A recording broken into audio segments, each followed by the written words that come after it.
नमस्कार। सुबह के 7 बजे हैं। इस वक्त के बुलेटिन के साथ मैं हूं अनुपम। प्रदेश की हर छोटी बड़ी खबरों को लेकर के बड़ी खबर फर्रुखाबाद से है। यात्रियों से भरी रोडवेज बस ऑटो को बचाने में पेड़ से टकराई।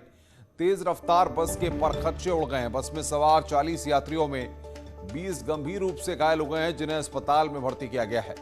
बताया जा रहा है कि 14 यात्रियों की हालत गंभीर है, जिन्हें लोहिया अस्पताल में भर्ती कराया गया है।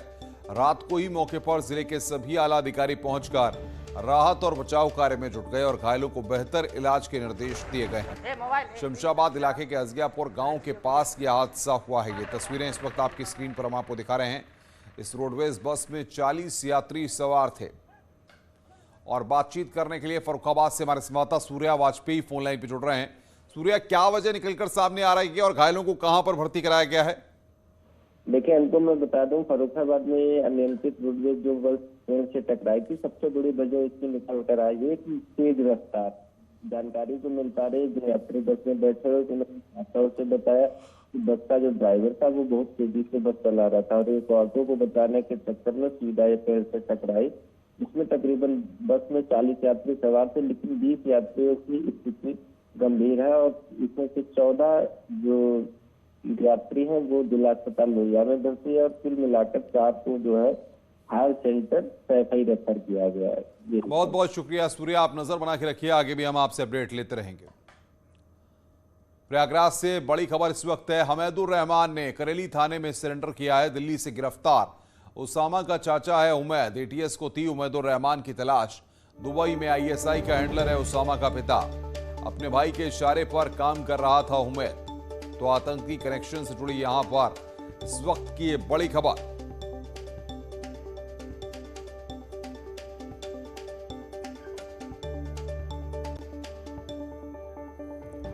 तो आतंकी कनेक्शन से जुड़ी इस वक्त की बड़ी खबर है ये। प्रयागराज से हमीदुर रहमान ने यहां पर सरेंडर किया है। गिरफ्तार उसामा का चाचा है हमीदुर रहमान, उसने सरेंडर किया है। एटीएस को हमीदुर रहमान की तलाश थी। दुबई में आईएसआई का हैंडलर है उसामा का पिता।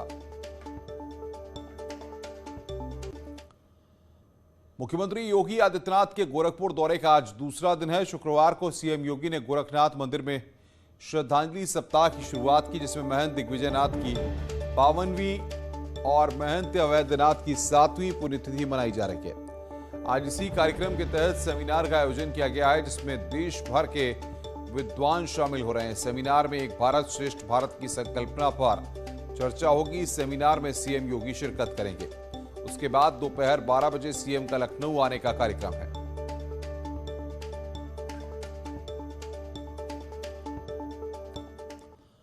न्यूज 18 उत्तर प्रदेश उत्तराखंड पर जल्द देखेंगे चुनावी कवरेज का सबसे अलग शो।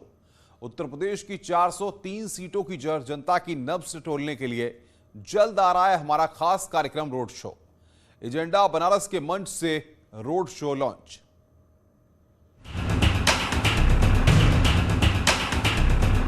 यूपी के टेलीविजन इतिहास में पहली बार चुनावी कवरेज का सबसे अलग शो। आपने देखे होंगे तो चुनाव की हर कवरेज आप तक पहुंचाते रहे होंगे, लेकिन न्यूज 18 उत्तर प्रदेश उत्तराखंड एक ऐसा बेमिसाल बेजोड़ शो लेकर आया है जो टीवी इतिहास में जितनी बड़ी कवरेज आपने अब तक नहीं देखी होगी।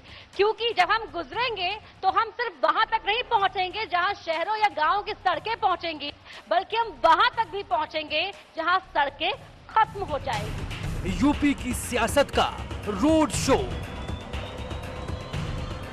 नाम नया, अंदाज नया, यूपी की बात करेंगे बयां। देश की 403 विधानसभाओं सीट से गुजरेंगे, गांव-गांव का हाल आपको बताएंगे, वोटर का मिजाज आपको बताएंगे और हमारे इस शो का नाम होगा road show. Ladies and gentlemen, please welcome. आपका मूड टटोलने आए हैं हम। सोनभद्र के जंगलों से शिवालिक की पहाड़ियों तक एक ऐसा शो जहां ना शोर शराबा, ना हल्ला, ना हंगामा और ना ही नेताओं का ड्रामा। यही चाहूंगा, आप यही कहिए कि जो हकीकत है जनता के बीच में जब जाती हैं तो देखिए महंगाई कितनी है, डीजल के दाम कितने बढ़ गए, पेट्रोल के दाम कितने बढ़ गए ये सवाल जब जनता का आप उठाएंगी तो जनता इसका स्वागत करेगी। पत्रकारिता अपना रोल निभाएगी और जो सच है, जो आप 403 विधानसभाओं में जाने की बात कर रही हैं, वहां से आप जनता का जो फीडबैक है, जो रियल फीडबैक है, उसको लेकर के आप सबके सामने लाएंगे। ये इसी के साथ आप लोगों को बहुत बहुत शुभकामनाएं। मैं न्यूज़ 18 को अपनी शुभकामनाएं देता हूं कि आप जिस तरीके की सोच लेकर इस उत्तर प्रदेश के चुनाव में उतर रहे हैं, निश्चित वो सफल हो और निष्पक्ष पत्रकारिता हो, निष्पक्ष हो। लोकतंत्र के चौथे खंभे के रूप में आपका बहुत महत्वपूर्ण रोल रहेगा इस चुनाव में। मेरा आपसे ये निवेदन है कि आप पूरे उत्तर प्रदेश का दौरा करिएगा, लेकिन जो 70, 75, 78 सीटें विपक्ष के पास हैं, वहां जरूर जाइएगा। इतना अच्छा काम करने के बाद विपक्ष अपनी उन सीटों को बचा पाएगा कि नहीं बचा पाएगा, इसका सर्वे आप जरूर कर लीजिए। अब आवाज दबेगी नहीं, उठाई जाएगी। जब न्यूज़ 18 की टीम आएगी, आपके मुद्दे उठाएगी, तो बात दूर तलक जाएगी। रोड शो जब होता है, नेताओं का होता है, सेलिब्रिटीज का होता है, लेकिन ये रोड शो, इसकी नायक आप जनता होगी, निर्णायक भी आप जनता होगी। 75 जिलों में 403 सीटों का सफर, बातों ही बातों में नाप देंगे यूपी की चुनावी डगर। 2022 विधानसभा चुनाव की सबसे बड़ी कवरेज में बनिए न्यूज़ 18 का हमसफर, न्यूज़ 18 का चुनावी रोड शो। पूर्वांचल की सियासत पर न्यूज़ 18 ने शुक्रवार को बनारस में सबसे बड़ा चुनावी मंच सजाया। इस कार्यक्रम का नाम था एजेंडा बनारस। न्यूज़ 18 के खास कार्यक्रम में उत्तर प्रदेश की सियासत के वो सभी दिग्गज जुड़े जिनकी पूर्वांचल की राजनीति में धमक है। सभी पार्टियों के नेताओं ने 22 का दंगल जीतने का दावा किया। एजेंडा बनारस की श्रृंखला के साथ ही पूर्वांचल के सबसे बड़े सियासी सम्मेलन की शुरुआत हुई। एजेंडा बनारस के मंच पर केंद्रीय मंत्री महेंद्र नाथ पांडे, केंद्रीय मंत्री अनुप्रिया पटेल, सांसद मनोज तिवारी, एसपी प्रवक्ता अनुराग भदौरिया, बीजेपी प्रवक्ता गौरव भाटिया, कांग्रेस की प्रवक्ता सुप्रिया श्रीनेत और बीएसपी के प्रवक्ता एमएच खान जैसे दिग्गज जुड़े। न्यूज़ 18 के एजेंडा बनारस में सिर्फ राजनीति ही नहीं, बनारस की व्यवस्था को संभालने वाले अधिकारी भी न्यूज़ 18 के मंच पर पहुंचे। जिलाधिकारी कौशल राज शर्मा, कमिश्नर सतीश गणेश ने भी एजेंडा बनारस में मन की बात की।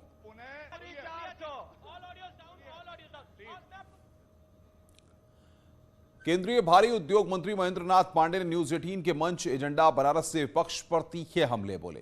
केंद्रीय मंत्री ने अखिलेश यादव की सोच पर सवाल उठाए और उनके नजरिए को सीमित करार दिया। देखिए, अखिलेश जी विपक्ष के नेता हैं, कुछ ना कुछ तो उनको कहना है और कुछ ना कुछ कहने में देश बहुत आगे जा चुका है। देश निकल गया है विकास के साथ, देश जुड़ गया है सबका साथ, सबका विकास, सबका विश्वास। एक नया आह्वान जो मोदी जी ने दिया, सबका प्रयास। तो ये जो चीजें हैं, ये अखिलेश जी को दिखलाई नहीं पड़ रही है या अन्य विपक्ष के, तो उसमें हमारा कोई दोष नहीं है। कारण क्या है कि वे उन लोगों के चश्मे सीमित थे, कास्ट कम्बिनेशन इधर उधर जोड़ तोड़ इतने तक ही दायरे थे। देश उससे आगे निकल चुका है, मोदी जी उसको और आगे वैश्विक प्रतिस्पर्धा में लेके जा रहे हैं। एजेंडा बनारस के मंच पर तीखी तकरार, अब्बाजान को लेकर भिड़े सियासी दल। बीजेपी और समाजवादी पार्टी में बहस हुई। अब्बाजान को लेकर एक दूसरे पर हमला किया गया। बीएसपी कांग्रेस ने भी सवाल उठाए। देखिए, जो ज्यादा अब्बाजान करते हैं वो ये भूल जाते हैं, वो कह रहे हैं कि दिवाली पर रावण जला। आपको मालूम है किसकी मैं बात कर रहा हूं? वही जिनको अपने अब्बाजान से ही दिक्कत थी, अब्बाजान को हटा के कुर्सी पे आए। आज उन्होंने ये बात बोल दी कि दिवाली पे रावण जलाते हैं। उनको बताना पड़ा दिवाली पे नहीं होता ये। और ये क्यों होता है? क्योंकि आप इसमें ज्यादा व्यस्त हैं कि जालीदार टोपी पहन लूं, अल्लाह अकबर कर लूं। अरे ये हिंदू धर्म के लोग हैं, गले लगा के रखेंगे सबको, लेकिन द्वितीय श्रेणी के नागरिक बनना हमें मंजूर नहीं है। ये बदलाव कोई लाया है तो भारतीय जनता पार्टी लाई है। कि साथ आए राम रहीम, पिताश्री और अब्बाजान, भाजपा का हो गया काम तमाम। ये हिंदुस्तान है। हिंदुस्तान में हम सब एक हैं, हम सब हिंदुस्तानी हैं। और हम सब हिंदुस्तानी होने के नाते हमारी जाति कुछ भी हो सकती है, हमारा धर्म कुछ भी हो सकता है, हम किसी भी जात धर्म के हो सकते हैं, लेकिन सभी हिंदुस्तान से प्यार करते हैं। हिंदुस्तान का हर व्यक्ति अपनी इस मिट्टी से प्यार करता है, और ये देश हमारा जान है, और सारे देशवासी हमारे भाई हैं, और सारे भाई मिलके हिंदुस्तान को आगे ले जाएंगे। अब भाजपा कुछ भी सोचती रहे, कहीं किसी का नाम के आगे जान जोड़ दे, ये जान तो देश है ना, तो इसको समझने में उनका फेर है। जिस दिन वो समझ जाएंगे कि हिंदुस्तान हमारी जान है, रहने वाला हर व्यक्ति यहाँ भाई है, तब वो समझ जाएंगे इसका मतलब क्या होता है। हमारे भाटिया साहब कह रहे थे मुझे हिंदू होने पर गर्व है। मैं कहता हूं कि मुझे हिंदुस्तानी होने पर गर्व है, मुझे हिंदुस्तानी होने पर गर्व है, मुझे भारतवासी होने पर गर्व है। ये बांटने का काम ना करे भारतीय जनता पार्टी। हिंदू मुसलमान सिख ईसाई आपस में सब भाई भाई, सर्वजन हिताय सर्वजन सुखाय का नारा होना चाहिए। हमको गर्व है हिंदुस्तानी होने का, ना कि इस बात का गर्व है। जब हमने शुरू किया तो उनके पेट में दर्द शुरू हो गया, जब हमने कोई काम शुरू किया तो भारतीय जनता पार्टी के पेट में दर्द शुरू हो गया। ना करिए खान साहब जी, कोई दर्द नहीं हुआ। दर्द इतना हो रहा है कि आप परेशान हो रहे हो, आप परेशान हो रहे हो। अपना दल एस की अध्यक्ष और केंद्र सरकार में मंत्री अनुप्रिया पटेल ने 2022 का चुनाव भी बीजेपी के साथ ही मिलकर लड़ने की बात कही है। साथ ही उन्होंने सीट बंटवारे को लेकर सही मंच पर अपनी बात रखने का दावा भी किया। इसके अलावा उन्होंने जातिगत जनगणना की मांग भी दोहराई है।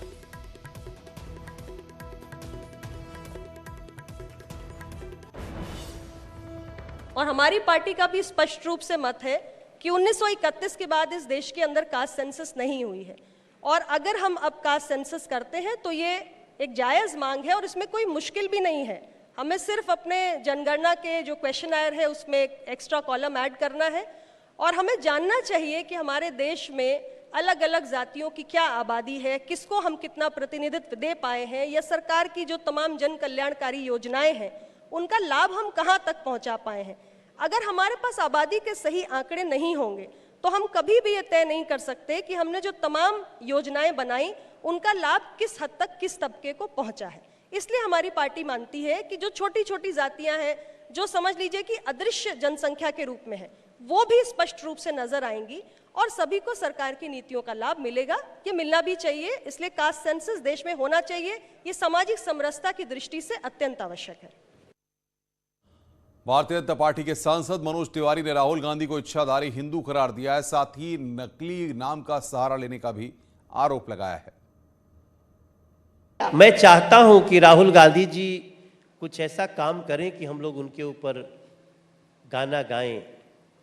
अभी तो वो इच्छाधारी बने हुए हैं वो नागिन फिल्म जैसा कुछ होता ना, बार बार अलग अलग रूप बदल लेती थी, तो राहुल जी आजकल इच्छाधारी हिंदू बने हुए हैं। जब मन करता है इच्छा से ये हो जाते, इच्छा से वो हो जाते हैं। तो उनके ऊपर गाने लायक गाना अभी नहीं है।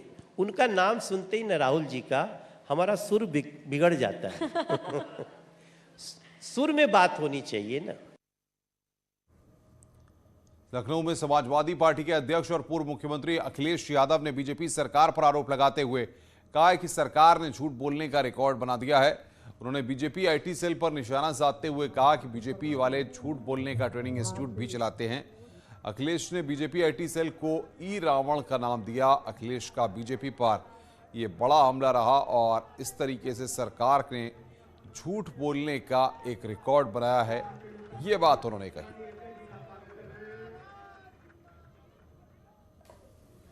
याद रखना, इसमें बहुत सारी चीजें भारतीय जनता पार्टी के लोग फैला रहे हैं। ये जो दिवाली के दिन कभी कभी हम लोग रावण जलाते हैं, दशहरा के दिन, इसी तरह सोशल मीडिया पे भी ये ई रावण बैठे हुए हैं जो हमारे आपके खिलाफ फैलाते हैं चीजें।